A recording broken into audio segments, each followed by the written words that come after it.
हिंद साथियों, मैं केके सर आपका यूपी एग्जाम पॉइंट में हार्दिक स्वागत करता हूँ। आज की हम इस क्लास के अंदर एनवायरमेंट एंड इकोलॉजी टॉपिक पढ़ेंगे।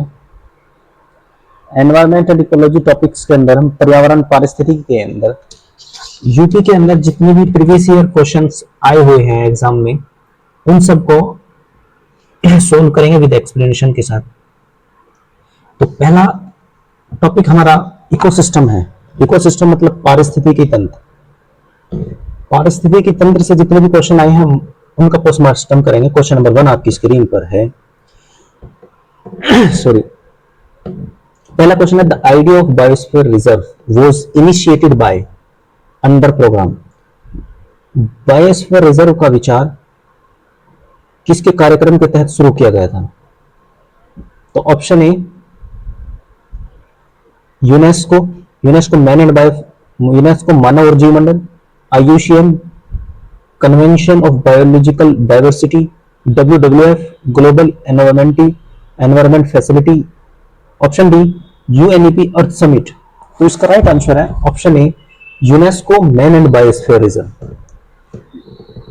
तो बायोस्फीयर रिजर्व की जब बात करते हैं इसका राइट आंसर है UNESCO man and biosphere reserve.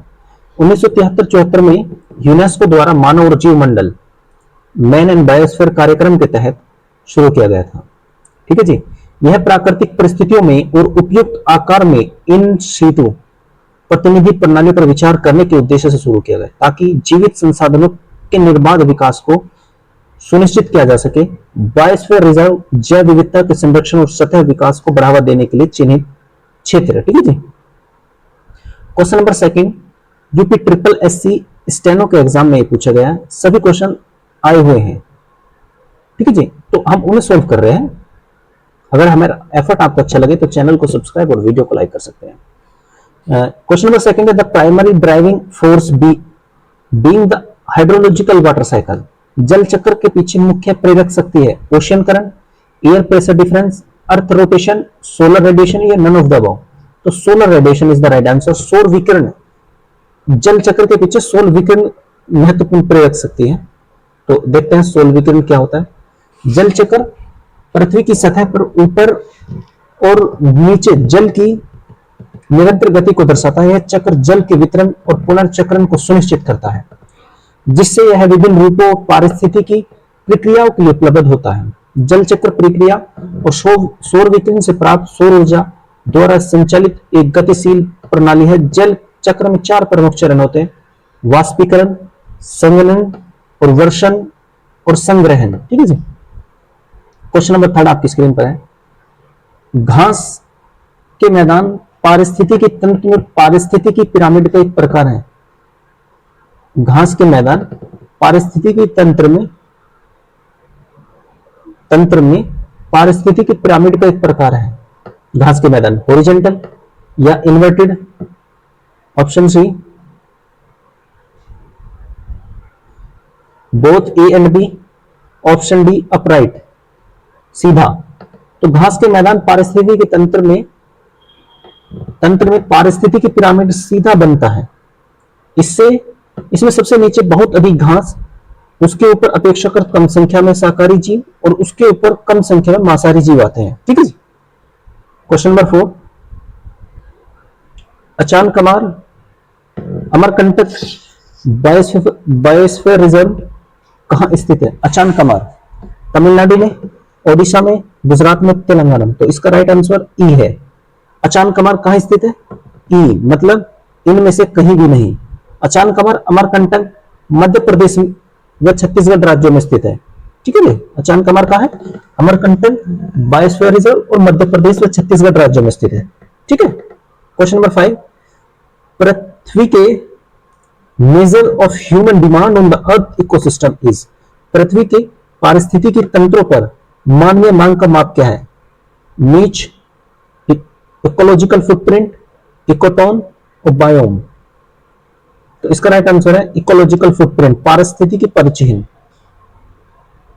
पृथ्वी के पारिस्थितिकी तंत्र पर मानवीय मांग का माप मुख्य रूप से पारिस्थितिकी पदचिह्न कहलाता है। यह माप दर्शाता है कि मानव जाति प्रकृति से कितनी संसाधनों और सेवाओं की मांग करती है और उनकी यह मांग पारिस्थितिकी तंत्र की जैव क्षमता से कितनी अधिक है। ठीक है जी। क्वेश्चन नंबर 6 आपकी स्क्रीन पर है। निम्नलिखित में से कौन सा जीव पारिस्थितिकी तंत्र में अपघटक के रूप में कार्य करता है? Option A bacterial fungi, option B lion and tiger, option C cow and buffalo, option D plant. Option D plant. तो कह रहा है कि निम्नलिखित में से कौन सा जीव पारिस्थितिकी तंत्र में अपघटक के रूप में कार्य करता है? तो इसका राइट आंसर ए है। अब ये क्या कहता है कि जीव पारिस्थितिकी तंत्र में, इकोसिस्टम में बैक्टीरिया और कवक अपघटक के रूप में कार्य करते हैं। यह मृत कार्बनिक पदार्थों को तोड़कर तत्वों और अणुओं को मुक्त करते हैं और उनका पुनर्चक्रण करते हैं, जिससे पोषक तत्व वापस मिट्टी में आ जाते हैं, जिससे पौधे और अन्य जीव उन्हें पुनः प्राप्त कर सकते हैं। यह प्रक्रिया पारिस्थितिकी तंत्र में पोषक तत्वों के संतुलन को बनाए रखने के लिए आवश्यक है।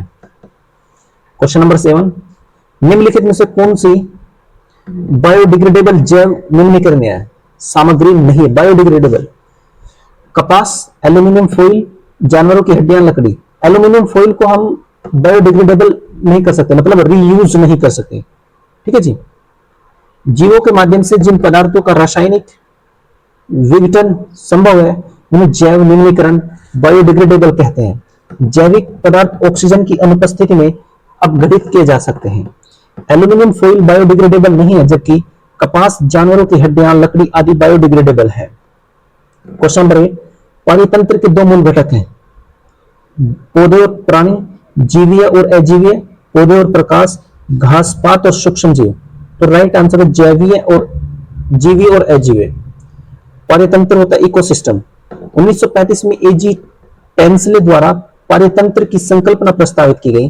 टेंसले के अनुसार पारितंत्र के दो मूल घटक है जिसमें उनकी रचना होती है, एक अजैविक और दूसरा जैविक। पारिस्थितिकी के जनक की संज्ञा अर्नेस्ट हैकल को प्रदान की गई। पारिस्थितिकी इकोलॉजी शब्द का प्रयोग अर्नेस्ट हैकल ने 1866 में किया था। क्वेश्चन नंबर 9, सर्वप्रथम पारिस्थितिक तंत्र का शब्द का प्रयोग किसने किया? इकोसिस्टम शब्द का सर्वप्रथम तो एजी टॉन्सले ने किया था। एजी टॉन्सले। पारिस्थितिक तंत्र इकोसिस्टम शब्द का सर्वप्रथम प्रयोग अंग्रेज पारिस्थितिकविद इकोलॉजिकल एजी टेंसले ने अपनी पुस्तक इकोलॉजी 1935 में किया। पौधे और जीव जंतु एवं भौतिक पर्यावरण को सामूहिक रूप से पारिस्थितिकी तंत्र कहा जाता है। पारिस्थितिकी वह विज्ञान है जिसके अंतर्गत किसी क्षेत्र में रहने वाले विभिन्न जीवों के परस्पर संबंधों और भौतिक पर्यावरण से उनके संबंधों का अध्ययन किया जाता है। क्वेश्चन नंबर 10, किसी विशेष भौगोलिक क्षेत्र में पाए जाने वाले पशु साम्राज्य को क्या कहते हैं? तो फ्लोरा, फाना और बायोस्फीयर और उपयुक्त में से कोई नहीं। फाना। किसी विशेष भौगोलिक क्षेत्र में पाए जाने वाले पशु साम्राज्य को फाना कहते हैं। किसी विशेष भौगोलिक क्षेत्र में पाए जाने वाले पशु साम्राज्य समूह को फाना कहते हैं। किसी विशेष भौगोलिक क्षेत्र में पाए जाने वनस्पतियों के समूह को फ्लोरा कहते हैं। ये जीवन के मात्र दो रूप हैं जो एक स्थान में विद्यमान हो सकते हैं और इसमें जीवन के अन्य रूपों जैसे फफूंदी या एकशिकीय जीव या गैर पादप और गैर जंतु जीवों जैसे बैक्टीरिया को शामिल नहीं किया जाता। ओके, समझ में आ रहा है ना? क्वेश्चन नंबर 11 आपकी स्क्रीन पर है। निम्नलिखित में से कौन सा अजैविक नहीं है? अजैविक होता है एबायोटिक नहीं है, मतलब बायोटिक है। तो राइट आंसर इसका क्या होता है? पानी, मृदा, हवा या कवक। राइट आंसर है कवक। विकल्प के अनुसार पानी, हवा, मृदा अजैविक घटक है जबकि कवक जैविक घटक है। जैविक घटकों के अंतर्गत पर्यावरण में रहने वाले सभी जीव जंतु सम्मिलित हैं, जिसमें जलचर, नभचर और स्थलीय जीव आते हैं। प्रकाश एवं ताप जैविक घटकों के अंतर्गत पोषण एवं जीवित रहने के लिए अत्यंत जरूरी, जैसे मृदा, आर्द्रता, हवा एवं स्थलाकृति, ये अजैविक घटक होते हैं। चैप्टर 2 आता है पर्यावरण संरक्षण, एनवायरमेंटल प्रोटेक्शन और ग्लोबल एफर्ट, वैश्विक प्रयास। तो इसका 12th क्वेश्चन क्या है? वर्ष में, कौन से वर्ष में वन संरक्षण अधिनियम के नियमन से भारत में वनारोपण प्रक्रिया तेज हुई? Afforestation process in India was accelerated by the enactment of the forest conservation act of year. किस वर्ष में हुई थी? तो 1980 में हुआ था। वन संरक्षण अधिनियम के अधिनियम से भारत में वन रोपण प्रक्रिया में तेजी आई थी 1980 में। अब 1980 में भारत में वन रोपण तथा वनों के संरक्षण में तेजी 25 अक्टूबर 1980 के वन संरक्षण अधिनियम के अधिनियम से आई। इसके तहत वनों की कटाई को नियंत्रित किया जाता था तथा वनीकरण को बढ़ावा दिया जाता था 1980 के।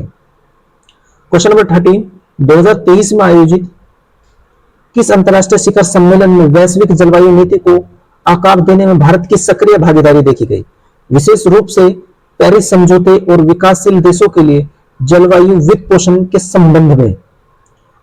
ऑप्शन ए है संयुक्त राष्ट्र जलवायु परिवर्तन सम्मेलन COP28 2023। ऑप्शन बी है संयुक्त राष्ट्र जलवायु परिवर्तन सम्मेलन COP26 2021। ऑप्शन सी है ब्रिक्स समिट 2023 शिखर सम्मेलन। ऑप्शन डी है G7 शिखर सम्मेलन 2023। तो इसका राइट आंसर है ऑप्शन ए। ऑप्शन ए क्या कहता है? ऑप्शन ए United nation climate change conference COP28 जो हुआ था 2023 में, उसमें भारत ने इसमें महत्वपूर्ण भूमिका निभाई थी। अब क्या कहा था भारत ने, ये देखते हैं। संयुक्त राष्ट्र जलवायु परिवर्तन सम्मेलन 2023 COP28 संयुक्त अरब अमीरात की अध्यक्षता में 30 नवंबर से 13 दिसंबर 2023 तक दुबई में संपन्न हुआ। इस सम्मेलन में वैश्विक जलवायु नीति को आकार देने में भारत की सक्रिय भागीदारी रही है। भारत ने पेरिस समझौते और विकासशील देशों के लिए जलवायु वित्त पोषण पर विशेष बल दिया। संयुक्त राष्ट्र जलवायु परिवर्तन सम्मेलन 2025 COP30 ब्राजील के बेलम में संपन्न हुई। 2025 में COP30 ब्राजील के बेलम में संपन्न हुआ। क्वेश्चन नंबर 14 आपकी स्क्रीन पर है। जैविक विविधता संशोधन अधिनियम 2023 कब लागू हुआ? When did the Biological Diversity Amendment Act 2023 come into force? कब लागू हुआ? 1 अप्रैल 2024 से लागू हुआ। जैविक विविधता संशोधन अधिनियम 1 अप्रैल 2024 से। यूपी SSC पैट में ये पूछा गया था कि ये कब लागू हुआ था। तो जैविक विविधता संशोधन अधिनियम 2023 को 3 अगस्त 2023 को के तहत यह 1 अप्रैल 2024 से लागू हो गया था। ठीक है जी। क्वेश्चन नंबर 15 क्या कहता है? The national action plan on climate change NAPCC outline was released by the prime minister of India in the year. मतलब जलवायु परिवर्तन पर राष्ट्रीय कार्य योजना NPCC की रूपरेखा भारत के प्रधानमंत्री द्वारा किस वर्ष जारी की गई थी? तो 2024 में जारी की गई थी। फॉरेस्ट गार्ड में एक क्वेश्चन आया था, जलवायु परिवर्तन पर राष्ट्रीय कार्य योजना NAPCC की रूपरेखा भारत के तत्कालीन प्रधानमंत्री डॉक्टर मनमोहन सिंह द्वारा 2008 में जारी की गई थी। तो इसका राइट आंसर है 2008। माफी चाहता हूं, मैंने ऑप्शन ए बताया। Option D is the right answer 2008। Question number 16, निम्नलिखित में से कौन सा अंतरराष्ट्रीय महत्व के वेटलैंड का सम्मेलन है? अंतरराष्ट्रीय महत्व का वेटलैंड का सम्मेलन रामसर कन्वेंशन। बिल्कुल सही, रामसर कन्वेंशन वेटलैंड से संबंधित है। अमृत विश्व सांस्कृतिक धरोहर से आर्द्र भूमियों से संबंधित है। रामसर सम्मेलन अंतरराष्ट्रीय महत्व के वेटलैंड सम्मेलन है। यह एक अंतर सरकारी संधि है जो आर्द्र भूमियों के संरक्षण, उनके संसाधनों के साझेदारी से उपयोग के लिए निर्मित है। इसे फरवरी 1971 में ईरान के रामसर शहर में अपनाया गया था तथा दिसंबर 1975 में लागू किया गया। भारत ने 1 फरवरी 1982 को इस संधि को स्वीकार किया था। ठीक है जी। क्वेश्चन नंबर 17 है आपकी स्क्रीन पर। निम्नलिखित में से कौन सा देश seven South Asia wild life enforcement network का सदस्य? Which of the following country is the member of 7 South Asia wild life enforcement network? Iran, Iraq, Afghanistan, Turkey, none of the above. तो राइट आंसर है Afghanistan. Afghanistan is the right answer. दिए गए विकल्पों में अफगानिस्तान देश 7 South Asia wild life enforcement network का सदस्य देश है। शवेन एक क्षेत्रीय अंतर सरकारी संगठन है जो दक्षिण एशियाई देशों के बीच वन्यजीव संरक्षण, अवैध वन्यजीव व्यापार के खिलाफ कानून प्रवर्तन को मजबूत करने के लिए स्थापित किया गया है।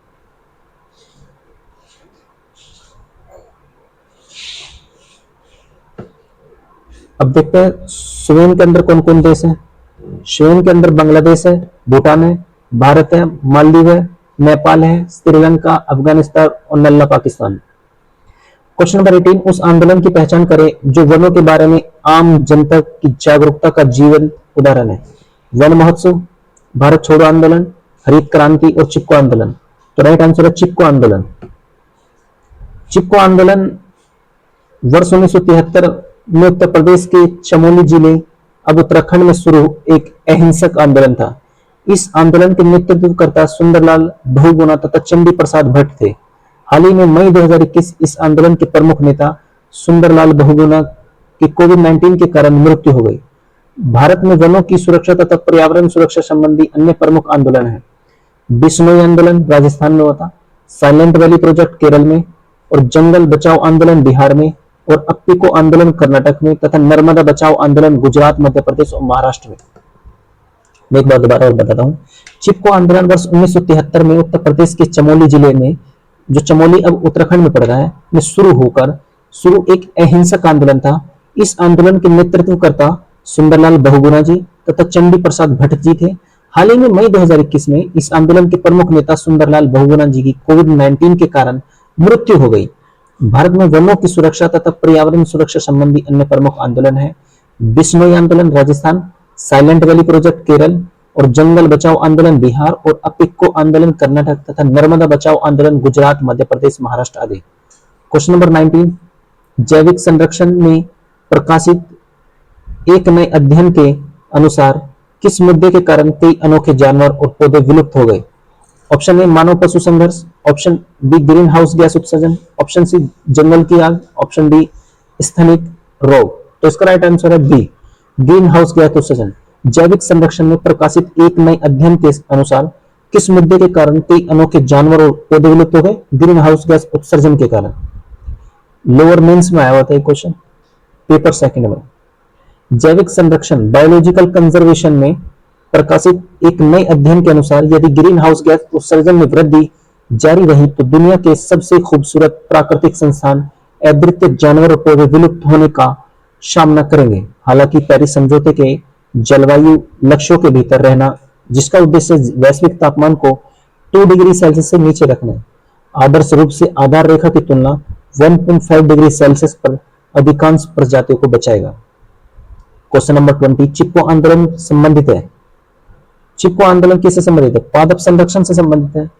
चिपको आंदोलन के जो नेता थे सुंदरलाल बहुगुणा जी का मृत्यु कोविड-19 में हो गई थी। चिपको आंदोलन की शुरुआत सन 1973 में तत्कालीन उत्तर प्रदेश और वर्तमान उत्तराखंड राज्य के चमोली जिले के गोपेश्वर नामक स्थान पर हुई। इस आंदोलन के प्रणेता श्री चंडी प्रसाद भट्ट। यह एक पादप संरक्षण आंदोलन है। इसमें आंदोलन करता पेड़ों से चिपक कर उन्हें काटने से बचाते थे। श्री सुंदरलाल बहुगुणा जी चिपको आंदोलन से संबंधित थे। इनकी मृत्यु 21 मई 2021 को हो गई थी। चिपको आंदोलन की एक मुख्य बात यह थी कि इसमें स्त्रियों ने भी भारी संख्या में भाग लिया था। क्वेश्चन नंबर 21, एक अंतरराष्ट्रीय आंदोलन जिसका उद्देश्य पर्यावरण की समस्या से समृद्ध होकर विश्व को बचाना कौन सा है? तो ऑप्शन ए बी है ग्रीन पीस।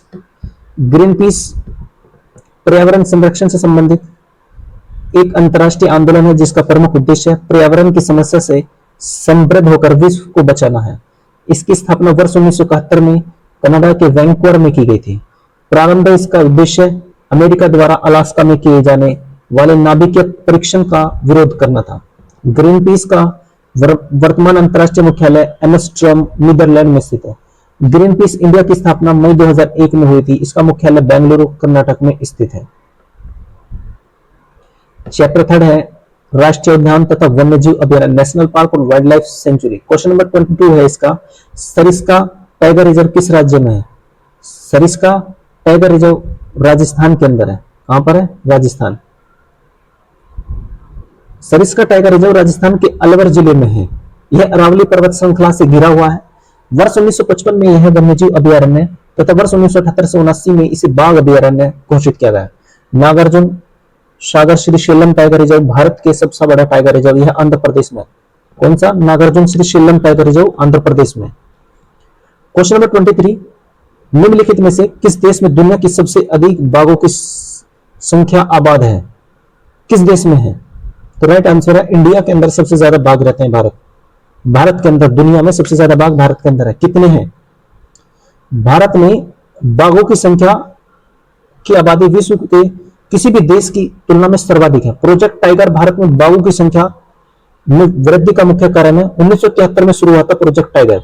2025 में मध्य प्रदेश का माधव राष्ट्रीय उद्यान 58वां अभयारण्य घोषित हुआ। 2024 में 3167 भारत में बाघों की संख्या है। 3167 बाघ है भारत के अंदर, सबसे ज्यादा दुनिया में। Question number 24, Tadoba Andhari tiger reserve का प्रसिद्ध वन्यजीव गंतव्य गंतव्य है केरला, मध्य प्रदेश, महाराष्ट्र, अरुणाचल प्रदेश। तो इसका राइट आंसर है महाराष्ट्र।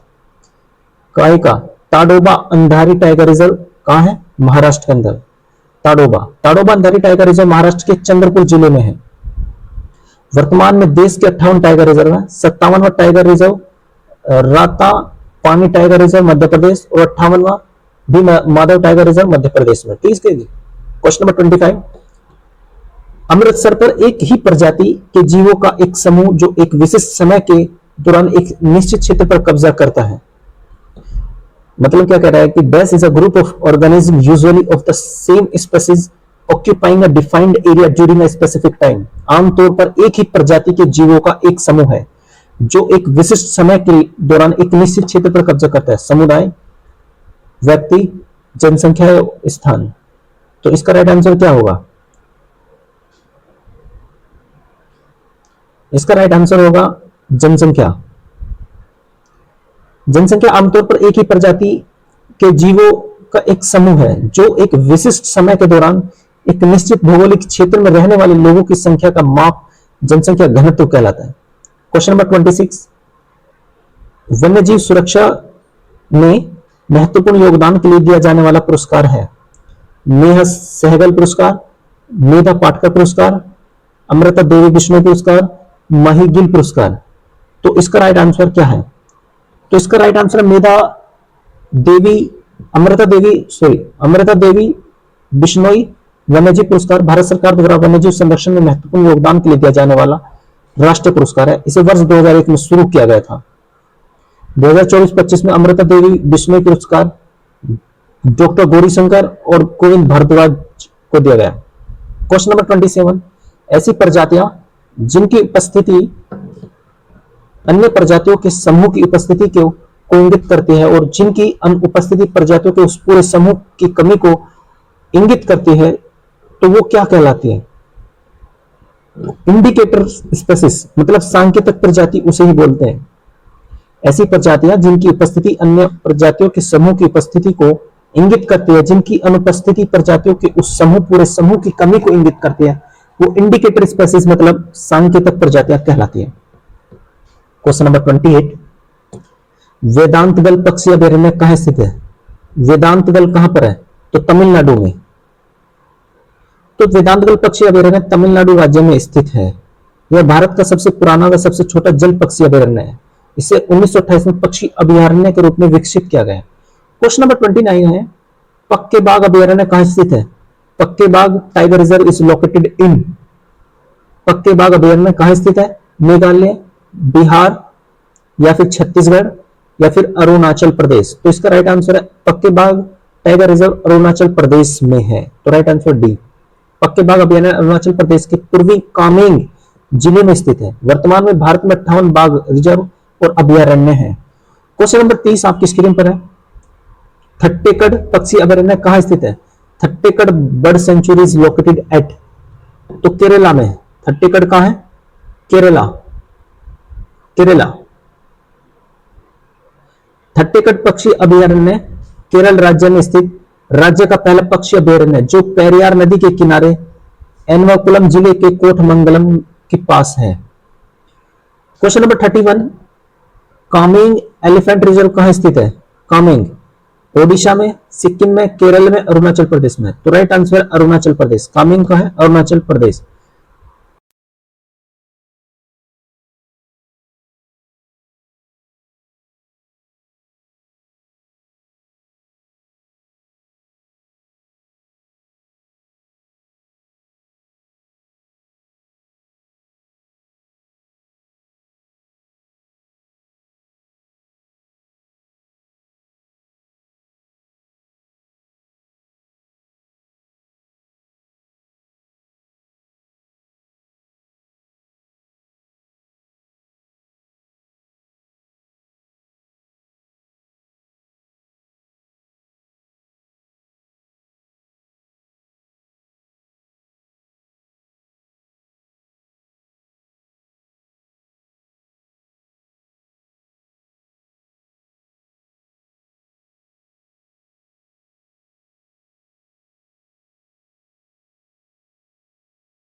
नागरहोल टाइगर रिजर्व और दंडेली अंसी टाइगर रिजर्व और बिलीगिरी रंगनाथ स्वामी मंदिर टाइगर रिजर्व स्थित है।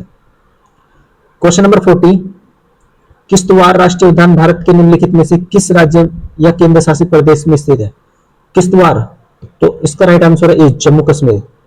किश्तवाड़ राष्ट्रीय उद्यान भारत के निम्नलिखित में किस राज्य केंद्र शासित प्रदेश में? तो किश्तवाड़ नेशनल पार्क जम्मू कश्मीर राज्य के किश्तवाड़ जिले में चिनाब नदी के समीप अवस्थित है। Dachigam national park, Salim Ali national park, Kanchenjunga national park आदि जम्मू कश्मीर के अन्य नेशनल पार्क है। काची नाग नेशनल पार्क है वो। भरतपुर में स्थित पक्षी अभयारण्य राष्ट्रीय उद्यान का नाम क्या है? भरतपुर, तो भरतपुर का केवलादेव घाना राष्ट्रीय उद्यान है।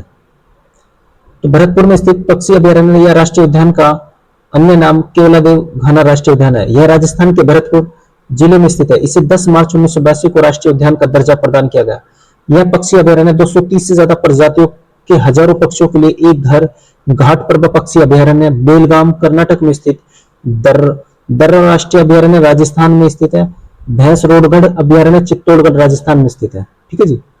भरतपुर में स्थित पक्षी अभयारण्य या राष्ट्रीय उद्यान का अन्य नाम केवलादेव घाना राष्ट्रीय उद्यान है। यह राजस्थान के भरतपुर जिले में स्थित है।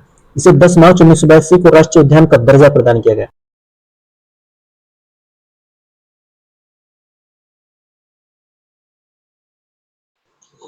अब काजीरंगा राष्ट्रीय उद्यान स्थित, क्वेश्चन नंबर 42, काजीरंगा राष्ट्रीय उद्यान। काजीरंगा कहां पड़ता है? मध्य प्रदेश, पश्चिम बंगाल, असम और केरल। काजीरंगा कहां पड़ता है?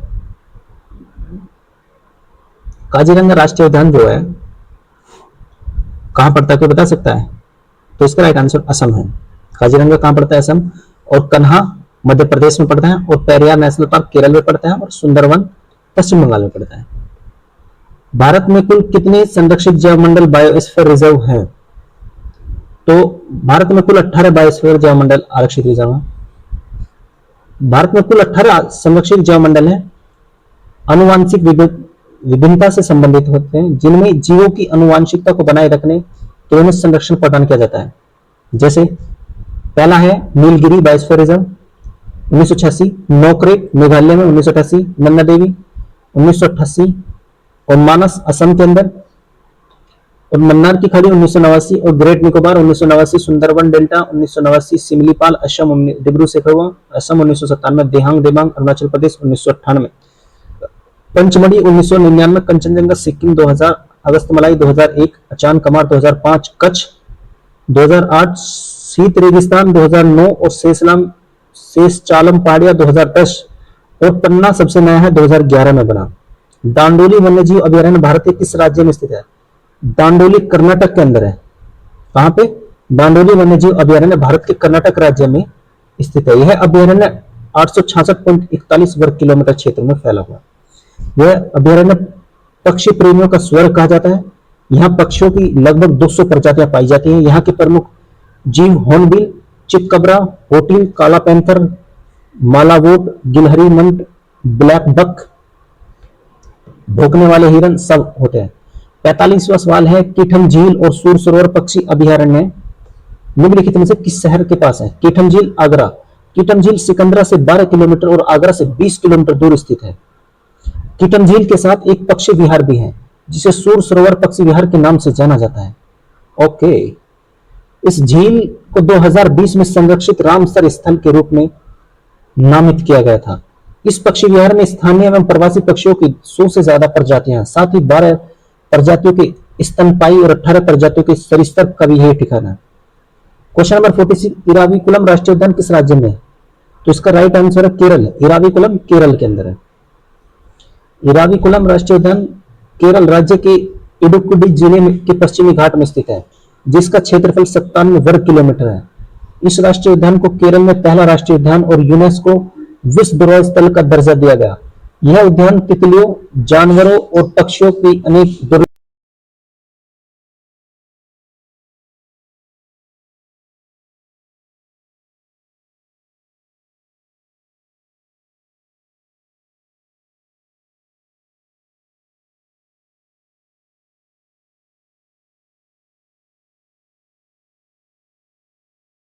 तो ठट्टीगढ़ पक्षी अभयारण्य कोटमंगलम केरल में स्थित है। यह प्रसिद्ध पक्षी अभयारण्य एर्नाकुलम जिले में स्थित है। इसकी स्थापना सन 1983 में 25.16 वर्ग किलोमीटर में की गई। इस अभयारण्य को भारत का सबसे आकर्षक पक्षी अभयारण्य में से एक माना जाता है। यह अभयारण्य भारत के पक्षी विज्ञान डॉक्टर सलीम अली द्वारा स्थापित किया गया था। क्वेश्चन नंबर 48, भद्रा वन्यजीव अभयारण्य किस राज्य में स्थित है? भद्रा वन्यजीव अभयारण्य केरल, मध्य प्रदेश, कर्नाटक। भद्रा कर्नाटक में पड़ता है। भद्रा वन्यजीव अभयारण्य भारत के कर्नाटक राज्य के चिकमंगलूर जिले में स्थित है। बाघ के लिए संरक्षित क्षेत्र। भारत के कुछ प्रमुख वन्यजीव अभयारण्य तथा उनसे संबंधित राज्य हम बताते हैं आपको। हजारीबाग वन्यजीव अभयारण्य झारखंड के अंदर पड़ता है। और चंद्रप्रभा चंद्रप्रभा उत्तर प्रदेश, सिमलीपाल ओडिशा, मुदुमलाई वन्यजीव अभयारण्य तमिलनाडु, भद्रा वन्यजीव अभयारण्य कर्नाटक, पाखल वन्यजीव अभयारण्य तेलंगाना और घाना पक्षी विहार राजस्थान और रणथंभौर वन्यजीव अभयारण्य राजस्थान। रणथंभौर और घाना राजस्थान, पाखल तेलंगाना और भद्रा कर्नाटक और मुदुमलाई तमिलनाडु और सिमलीपाल ओडिशा और चंद्रप्रभा उत्तर प्रदेश और हजारीबाग वन्यजीव अभयारण्य झारखंड। अब फोर्थ टॉपिक आता है हमारा प्रदूषण। प्रदूषण से संबंधित सवाल निम्नलिखित में से कौन सा प्रदूषक केंद्रीय नियंत्रण बोर्ड सीपीसीबी के राष्ट्रीय वायु गुणवत्ता निगरानी कार्यक्रम एनएमपी के तहत निगरानी किए जाने वाले मानदंड वायु प्रदूषकों की सूची में शामिल नहीं है?